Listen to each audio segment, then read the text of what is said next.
Para sahabat, desa itu ibarat batu atau batu itu sebagai metafora untuk desa. Ada dua poin yang sering disampaikan oleh masyarakat Jawa yang terkait dengan desa batu. Pertama, ada desa-desa yang di gunung, di dekat ya di pegunungan lah, yang mahal air, larang banyu. Itu dengan kosakata atau dengan kalimat cerak watu aduh banyu.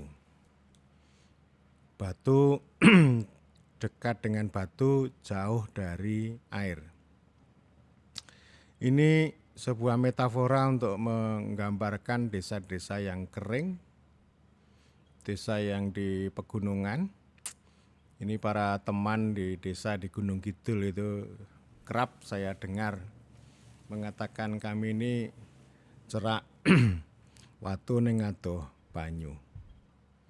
Jadi ini sebenarnya menggambarkan bahwa ada hidup, ada kehidupan, tetapi sebenarnya miskin penghidupan. Air sebagai sumber penghidupan itu sangat terbatas. Dan ini memang untuk menandai desa yang dari waktu ke waktu miskin atau bisa disebut sebagai miskin abadi. Dan karena itu saya juga sering mengatakan bahwa air ini mengandung dua poin sebenarnya bagi desa. Pertama, air itu sebagai kepentingan masyarakat setempat, kepentingan bersama-sama. Dan memang air juga menjadi kepentingan warga negara juga. Tetapi kalau di desa itu sangat khas ya. Artinya juga ada kepemilikan bersama-sama, dipakai secara bersama-sama. Ada juga yang misalnya ada semacam telaga ya, telaga yang kecil yang dipakai bersama-sama, atau bagi keluarga yang tidak mampu itu satu sumur itu dipakai secara bersama-sama. Nah kalau di desa itu sulit air atau mahal air, maka ini kepentingan masyarakat setempat ini terganggu atau terbatas ya. Dan yang kedua, air ini adalah bagian dari essential services, baik yang bisa disediakan oleh desa maupun disediakan oleh negara. Ketika saya berbicara dengan para kepala desa perangkat desa, maka tugas terpenting adalah melayani rakyat, memakmurkan rakyat. Melayani itu yang paling esensial, paling hakiki, paling awal itu adalah air. Essential services itu mencakup air, pangan, dan energi. Energi itu misalnya listrik, kalau zaman bahula ya bahan bakar api ya, air, pangan, api ya. Jadi keduanya itu akan bisa membuat hasil bumi atau hewan itu bisa menjadi pangan lokal. Jadi artinya kalau desa nggak punya air, itu berarti desa melarat. Melarat banget lah. Dan karena itu ini essential services ini menjadi dasar dari hakiki. Ya bagaimana caranya, misalnya kalau mengebor tanah dengan 30 meter ya itu belum dapat air. Tetapi kalau bisa sampai 75 meter ya itu bisa ini ya, bisa dapat air. Dan ini untuk sebuah rumah tangga nggak sanggup, kalau orang biasa nggak sanggup. Nah karena itu ini desa ini bisa mengadakan itu. Kalau memang betul-betul sulit air ya. Jadi atau istilahnya beda antara satu desa dengan desa yang lain, desa yang kering, yang dekat dengan betul-betul batu itu, batu dalam pengertian yang sebenarnya ya, itu pasti air sangat sulit dan ini butuh upaya, butuh effort yang lebih untuk menyediakan essential services ini.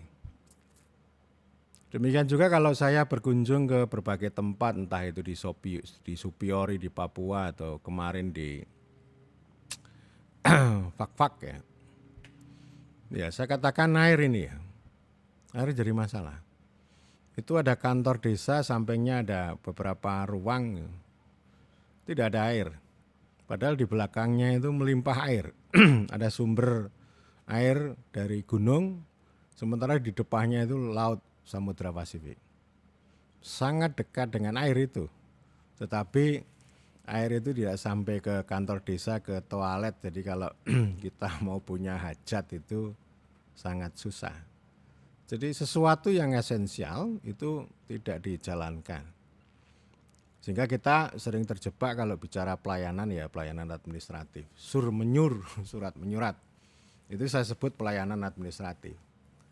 Nah, kalau pelayanan dasar seperti pendidikan, kesehatan itu adalah kepentingan warga negara yang menjadi otoritas, kewajiban dan tanggung jawab pemerintah. Nah, selama ini bolak-balik yang dasar ini dipaksakan untuk dikerjakan dibantu oleh desa. Sementara yang esensial berupa air ini bermasalah. Sementara PDPAM yang dimiliki oleh pemerintah kabupaten kota itu kan bias kota. Ya memang ada sejumlah kabupaten yang sudah sanggup sampai ke desa. Tetapi pada umumnya PDPAM itu bias perkotaan, melayani warga negara di kota dengan cara mengambil air di desa. Ini yang sering saya sebut, oh ini negara atau pemerintah ini sedang melayani warga negara, melayani kepentingan air warga negara, atau menjalankan essential services kepada warga negara, tapi dengan cara merugikan masyarakat setempat di desa. Ini contoh ini sudah cukup banyak ya. Jadi air itu tadi ya, essential services dan sekaligus juga kepentingan masyarakat setempat. Tidak hanya air minum, tetapi juga bisa untuk air sungai, untuk kepentingan irigasi, atau untuk menjaga lahan dari kebakaran, ini terutama lahan gambut, atau air sungai yang untuk bisa menjadi urat nadi transportasi atau untuk keperluan yang lain. Ya, jadi artinya yang mau saya katakan bahwa ya desa itu harus dekat dengan air. Air itu menjadi aset mereka, menjadi akses mereka, tidak semata-mata diambil oleh pemerintah lalu untuk melayani orang kota atau warga negara di kota. Dan karena itu kalau desa nggak punya air ya, ini tugas paling awal itu adalah menyediakan air.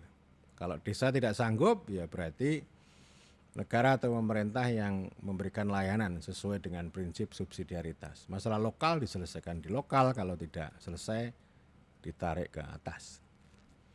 Ini saya kira cukup banyak desa yang menghadapi problem air. Dan yang kedua, masyarakat Jawa biasa mengatakan desa ini desa pada umumnya, itu cerak watu adoh ratu. Jadi dekat dengan batu, jauh dari ratu atau raja. Artinya ini ya orang Udi, orang pinggiran lah, pinggiran ya. Antara pinggiran sama pusat kalau menurut teori yang modern gitu ya. Tetapi sebenarnya ini memberikan pesan bahwa batu adalah simbol kekuatan dan ratu itu adalah simbol kekuasaan. Yang sering ini berseberangan atau tidak bersanding dengan baik. Biasanya kekuasaan itu memanfaatkan, memperalat kekuatan, bukan menjadi landasan. Dari sana sebenarnya ada sebuah pesan bahwa batu adalah landasan bagi ratu, kekuatan adalah landasan bagi kekuasaan, desa adalah landasan bagi negara. Ya, jadi ratu, kekuasaan, negara ini satu paket, satu tarikan nafas. Kekuasaan tanpa kekuatan, negara tanpa desa, yaitu memiliki kekuasaan yang keropos ya. Artinya ya ya begini ini. Jadi artinya desa hanya diperalat, tidak menjadi landasan, sehingga malah justru desa itu menjadi beban dan sekaligus korban. Jadi kekuatan ini hanya menjadi apa ya? Ya hanya menjadi alat aja, bukan menjadi landasan. Padahal secara historis negara itu berdiri di atas tanah air, di atas tumpah darah negeri atau yang disebut dengan desa.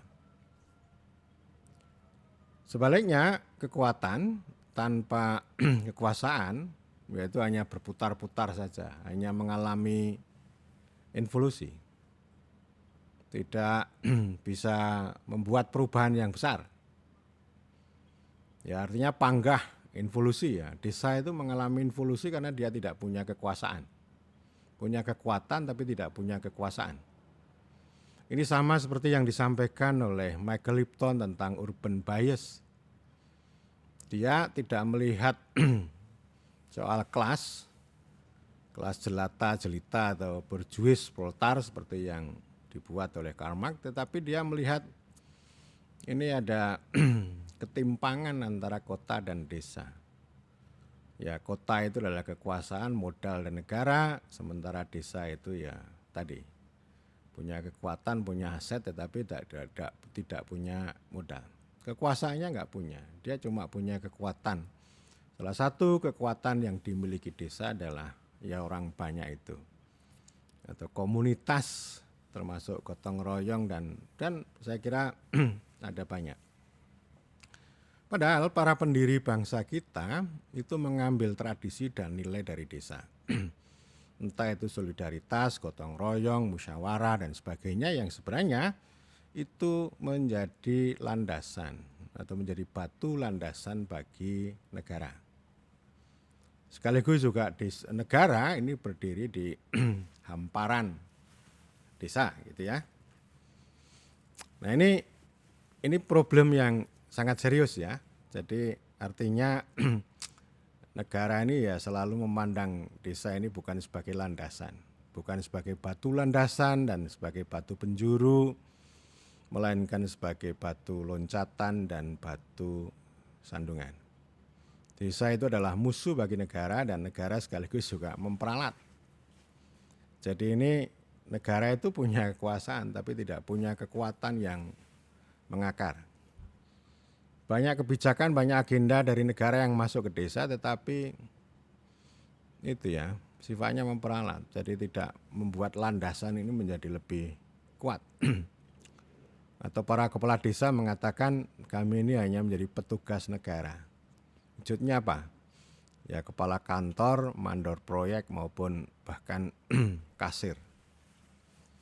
Ya, jadi ini memang ya faktanya begitu, fakta sejumlah desa yang cerak watu atau banyu artinya ini memang miskin dan itu negara tidak hadir secara serius di sana.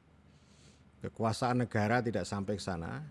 Kekuasaan infrastruktural negara itu tidak begitu merata untuk mengatasi masalah desa yang cerak watu atau banyu. Dan yang kedua, ini kekuasaan negara ini tidak dilandaskan pada ini ya, pada kekuatan desa. Sehingga relasi pusat pinggiran, yang pinggiran atau desa ini cerak watu atau ratu itu terus menerus dipelihara dengan abadi. Meskipun itu sebenarnya memberikan pesan yang luar biasa ya. Ya kalau dalam bahasa sehari-hari ini kan merendah hati ya, menunduk. Kami ini hanya wong desa yang cerak watu atau ratu. Kami tidak punya tutur bahasa yang lebih canggih, tidak punya seserepan, tidak punya kawruh, tidak punya pengetahuan seperti halnya orang-orang kota. Dengan kalimat lain di balik kalimat itu adalah ya kami ini hanya punya kekuatan tapi tidak punya kekuasaan. Dan itulah membutuhkan kepekaan kita yang punya negara ya. Itu adalah negara yang yang mau tidak mau karena konstitusi kita itu mendudukkan secara dualitas ada negara hukum dan masyarakat hukum. Desa itu adalah masyarakat hukum yang menjadi landasan tadi, sekaligus juga batu penjuru. Batu landasan itu namanya integrasi, batu penjuru namanya penetrasi. Jadi artinya ini kejayaan negara, ya, kejayaan negara ini kalau salah satunya ya, kejayaan negara kan banyak. Nah, salah satunya bila kekuasaan negara sama kekuatan desa ini bisa dirajut menjadi lebih baik. Artinya tidak seperti yang saya sampaikan sebelumnya, bahwa undang-undang desa hanya sebagai kemenangan sementara yang memberikan kesempatan bagi desa, tetapi sebenarnya itu kemudian mengalami distorsi karena kekuasaan negara yang tidak melandaskan pada kekuatan desa.